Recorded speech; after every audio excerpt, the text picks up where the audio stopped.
Magandang buhay mga utol. Isa na namang paraisong tago sa Rizal ang pupuntahan natin. At talagang kahit ako ay hindi ko inaasahang merong palang ganitong kagandang lugar dito. Kaya tara mga utol, turo ko sa inyo kung saan. From Pag-asa Binangonan, kumaliwa ako sa highway then rekta lang ng mga 5 to 7 kilometers hanggang marating mo ang Morong Rizal. 6:30 na pala ako nakaalis kaya medyo maaraw na at napansin ko ang kapal ng hamog sa bandang kabukiran dito. Oo dito. Dito tayo dadayo sa Morong Rizal. Dahil nakita ko tong lugar na ito sa Google Map habang naghahanap ng lugar na pwede kong mapuntahan na interesting at solid ang dating. Ang landmark nito ay ang Uncle John's Convenience Store at makikita mo ang plaza dito ng Morong. Then pasok ka. Go straight hanggang makarating ka sa dulo. Akala ko normal na kalsada lang ang bubungad sa akin pero laking gulat ko nang makalagpas ako sa mga kabahayan nang makita ko ang lugar na ito. Grabe!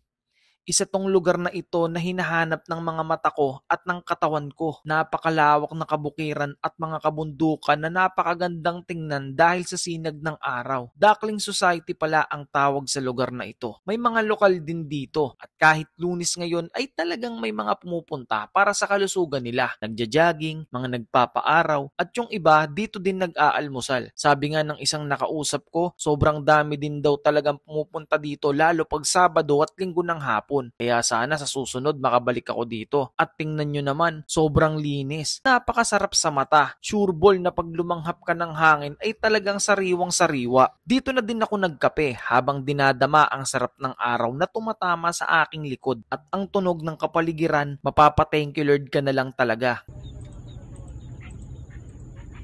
Sorry sa word mga utol pero addict talaga ako sa ganitong klasing lugar. Noon pa, hindi pa uso ang mga vlog at internet ay tumatambay na ako sa mga lugar na ganito kahit ako lang mag-isa. Kahit wala akong kausap, masaya ako sa mga nakikita ko na gawa ng kalikasan para sa akin. Pero syempre, sa ngayon, hindi na ganun kadalas dahil may pamilya na ako. At isa din sa nakakapagpabuo ng laboy ko ay ang pamilya ko na binuo. Kung kaya lang na maisama ko sila palagi, di ba? Eh di game, pero wala pa sa point na ganun. Kaya ako na lang muna at si Mrs. kung kaya. Kaya ayun, thank you G. Solid po ng araw ko ngayon dahil sa mga biyaya na bigay nyo.